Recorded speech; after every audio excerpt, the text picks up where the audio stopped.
Hey everybody, welcome back to Off the Wall. I'm Mike. I'm here to talk about episode 3 of season 3 of The Mandalorian.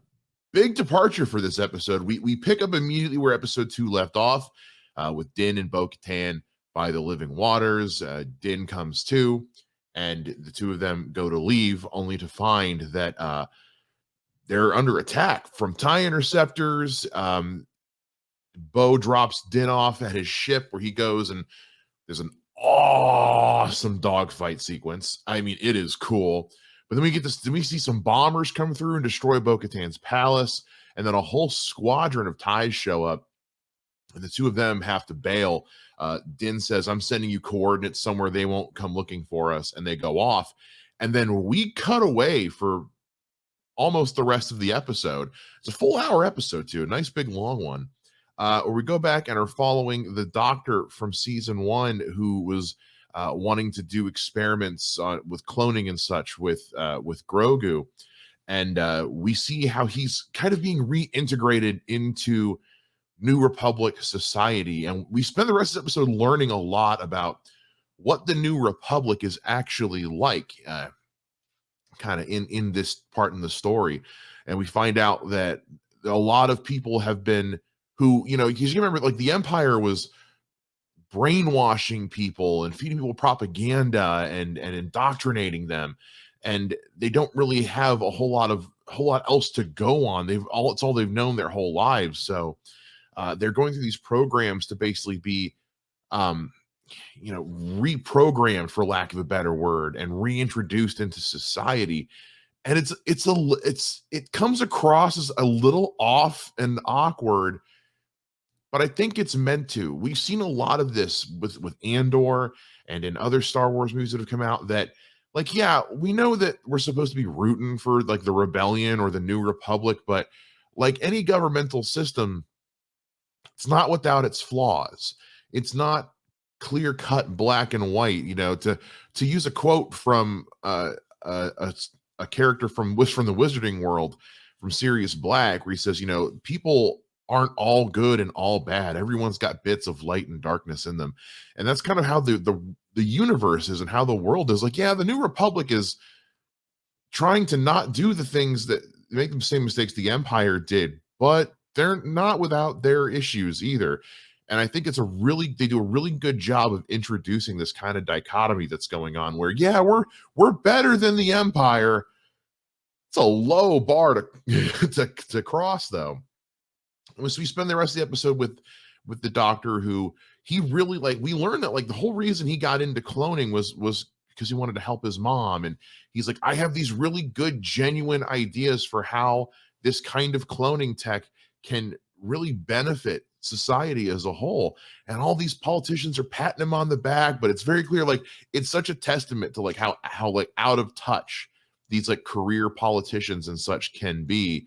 One guy's like, oh, I was almost drafted. Can you imagine? Like, it's crazy how relatable this whole sequence is.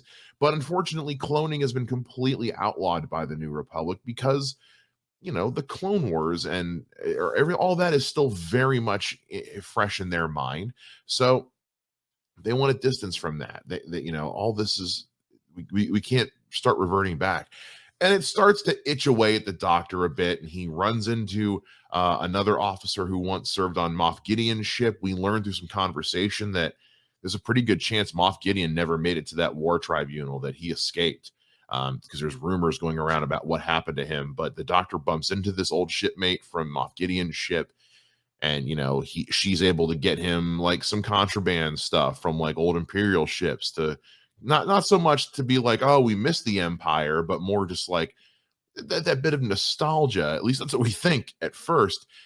He decides that since they won't let him do any of his cloning experiments, which, again, he really truly believes is for the greater good, he decides to take up the offer from this other officer of, let's go outside of, basically we're all wearing ankle monitors. Let's go outside of our designated area and steal one of these things. And we go off into an Imperial junkyard, basically, where they're stripping these ships for parts and destroying things. And We're gathering up, and then we find out that our doctor was actually double crossed by this other officer who is a lot more than she seems, because she's not just double crossing him and ratting him out to the cops.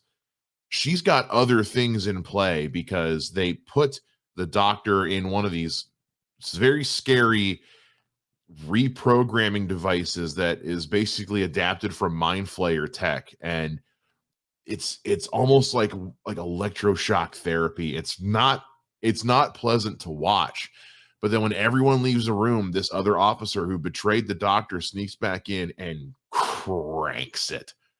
Like she's just scrambling his brain. I think Moff Gideon is definitely out there, guys.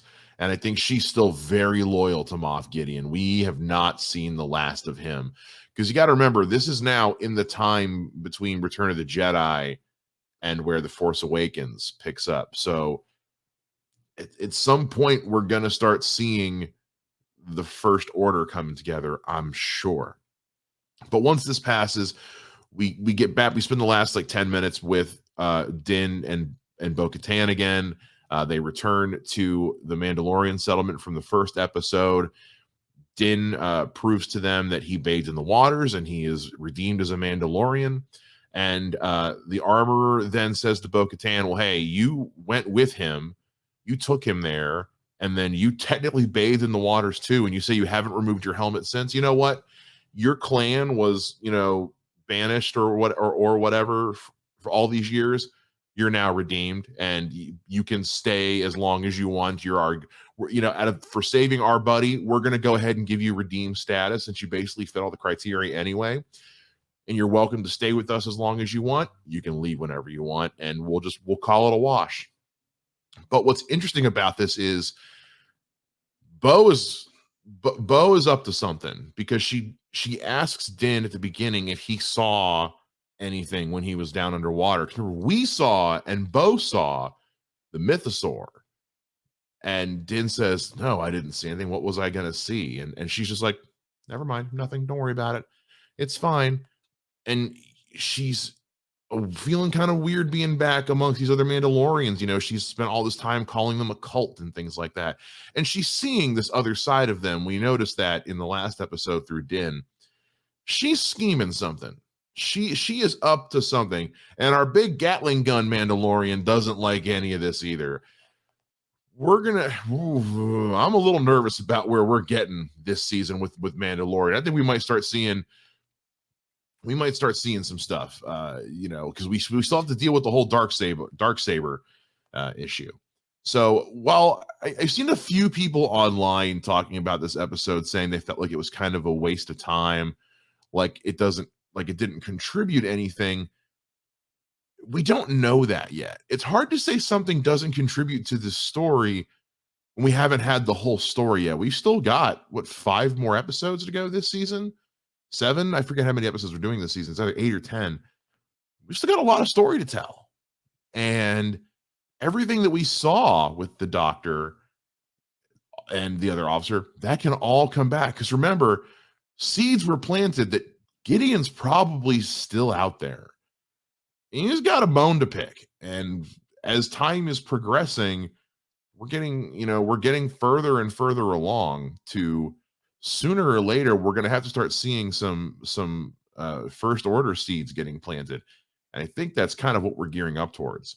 We don't really know what happens to the Mandalorians at this point. They're not referenced again in The Force Awakens or The Last Jedi or The Rise of Skywalker. It's not really brought up. So anything can really happen next. And I have a feeling we're about to start seeing some semblance of Mandalore trying to come together again, but it might not go quite the way they want it to. And it's going to be interesting to see, especially because we still have to address other things. Like, we saw the whales in episode 1. Grogu saw the whales. And what's going on, little buddy? He's going to talk soon. I think his first words are going to be, "This is the way." They almost were today, or this week. We almost got it, but we'll see. All in all, I thought it was actually a really cool episode. A lot of world building. We learned a lot about Coruscant in general, and just kind of the way society works in the New Republic. So I thought it was a very informative episode. I learned quite a bit. So I'm actually very glad we did this. We'll see how it plays into the overall story by the time we get to the end of the season. Not my favorite episode, but it was good. It was very good. It's still better than most things. So give it a shot, you guys. If you are still on the fence, like this is great, great season, great episode 3 of season 3. We're shaping up for 3 great seasons of this show, the way things are going. And I'm here for it. So hey, let me know what you guys thought down below in the comments. If you like this episode, if you like where the season's going so far, and what do you think's going to happen next? We'll see you guys again here next time on Off the Wall.